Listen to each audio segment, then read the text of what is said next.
Hi, this is Cain, and I'm filming this video for you today in response to a survey that I sent out a couple of days ago, because I was really touched by the feedback that came in, where I was asking women entrepreneurs what their main challenges are in creating and sustaining health and a healthy lifestyle.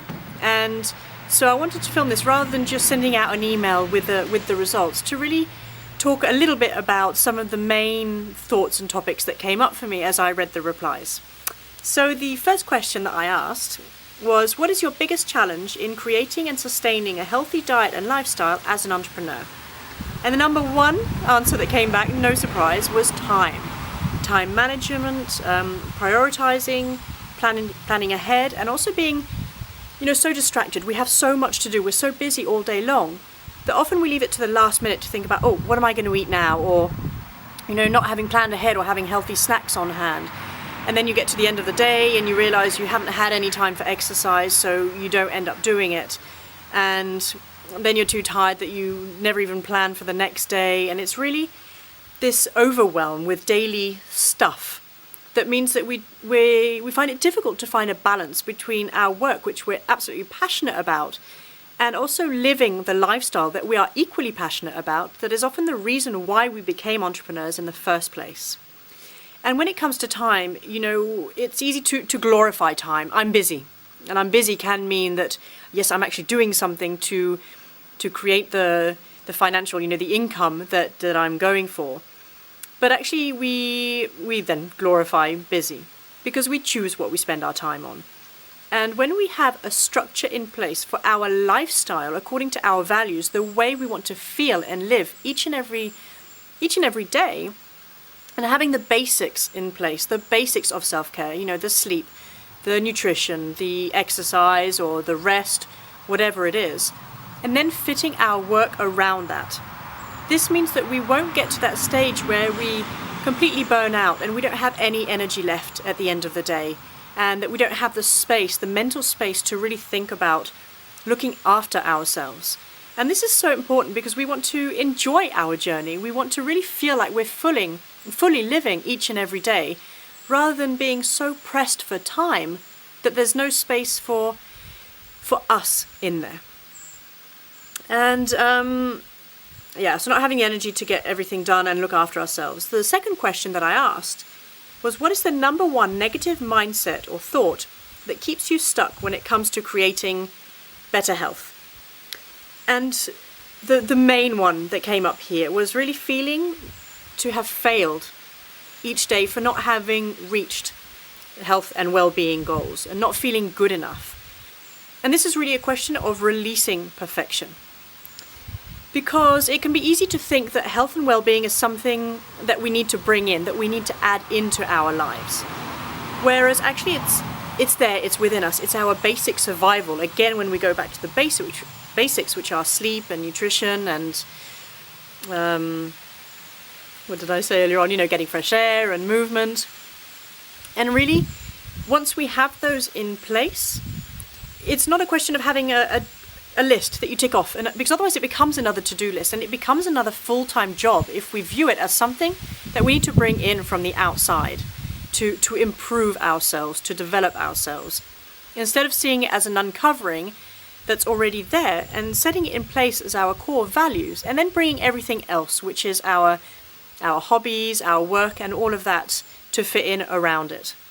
So it's really important to let go of this perfection, because you can also tick your box and say, I had a salad today, I worked out for an hour on the treadmill, I did this, I did that, and not feel any better for it at the end of the day, because it really needs to come from a place within us, from a place where we trust and know what is good for us, because what is good for us might not necessarily be the best thing for somebody else.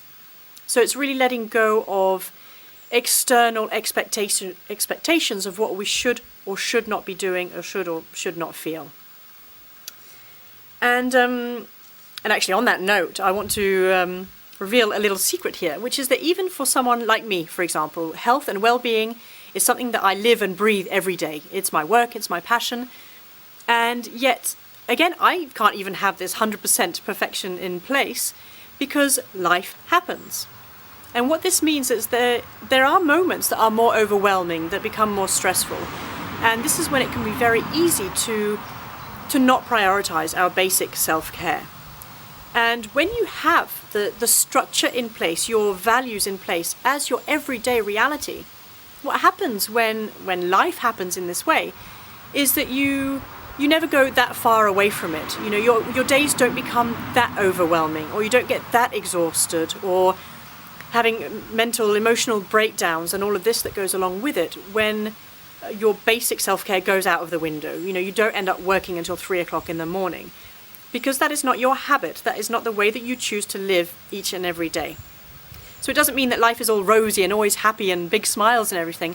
What it means is that no matter what is going on, the stress of it and the strain of it and the pressure that we put on ourselves is very much reduced when you have this structure, and that is the way that you live your life. And I'm living proof of this. So this is not just taken from the air here. This is real, actual proof that one can put this into their life and then, you know, carry on with the whole busyness of life without getting completely overwhelmed.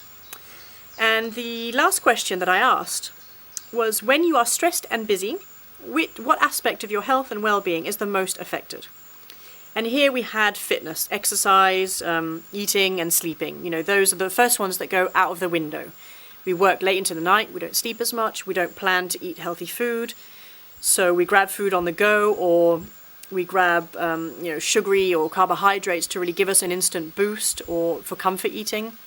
And of course exercise. We don't make the time to actually get out and move.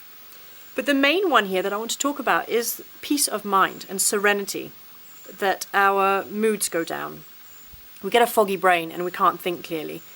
And of course, these are all essentials that we need to be creative and motivated and inspired, and to be efficient in our work and effective and productive. And this is why it's so important that although we keep putting off our health and our well-being because we are fine, you know, and we can always deal with it tomorrow, there's no drama here, that we really keep pushing it off. And either it happens that one day we really have an health issue that stops us in our tracks that we have to deal with, or it can just mean that we really don't enjoy each and every day, and we're just so frazzled by the end of the day and so fed up that you get the whole negative self-talk coming in, you question yourself, you doubt yourself, and then of course this is reflected in your work, and you feel like a fraud because you're not stepping out as the person that other people think that you are from the outside.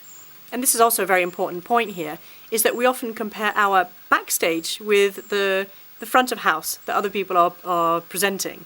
And actually we forget that they also have real life going on in their lives. So I hope you enjoyed these little insights, and realize also that you're not alone, that it's very normal to feel this way. Even if you run a successful business and other areas of your life are successful, it's very normal to think that, gosh, you know, why am I just not as happy as I should be, or with the energy that I should be? There's really something missing there. And so this is very normal, and I also want you to know that there are ways to remedy this and to make it your everyday reality in a way that is not a whole extra full-time job, in a way that is really possible and enjoyable along the way as well.